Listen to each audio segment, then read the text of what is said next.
আসন্ন জাতীয় সংসদ নির্বাচনে পিআর পদ্ধতি বাস্তবায়ন সহ কয়েক দফা দাবিতে ৩ দিনের কর্মসূচি ঘোষণা করেছে জামায়াতে ইসলামী সহ ৭টি রাজনৈতিক দল। বৃহস্পতিবার কর্মসূচির প্রথম দিন রাজধানীতে বিক্ষোভ মিছিল ও সমাবেশ কর্মসূচি পালন করবে দলগুলো। বিক্ষোভের আগে রাজধানীর বায়তুল মোকাররম ও প্রেস ক্লাবের সামনে আলাদা আলাদা ব্যানারে এসব কর্মসূচি পালন করবে ৭টি দল। বিকেল থেকে সন্ধ্যা পর্যন্ত এসব কর্মসূচি চলবে। জুলাই জাতীয় সনদের ভিত্তিতে অবাধ, সুষ্ঠু ও গ্রহণযোগ্য নির্বাচন অনুষ্ঠানের দাবিতে রাজপথে নামতে দেশবাসীর প্রতি আহ্বান জানিয়েছে জামায়াত। গেল 15 সেপ্টেম্বর এক সংবাদ সম্মেলনে জামায়াত 5 দফা দাবি উত্থাপন করে এবং 3 দফা কর্মসূচি প্রকাশ করে। বুধবার দিবাগত রাতে গণমাধ্যমে পাঠানো এক সংবাদ বিজ্ঞপ্তিতে দেশবাসীর প্রতি 2 দিনব্যাপী কর্মসূচিতে সাধারণ মানুষকে নেমে আসার আহ্বান জানানো হয়।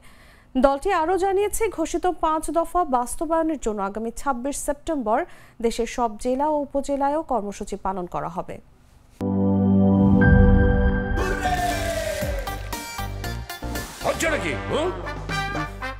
সিচুয়েশন যেমনই হোক, হুররে থাকলে নো টেনশন।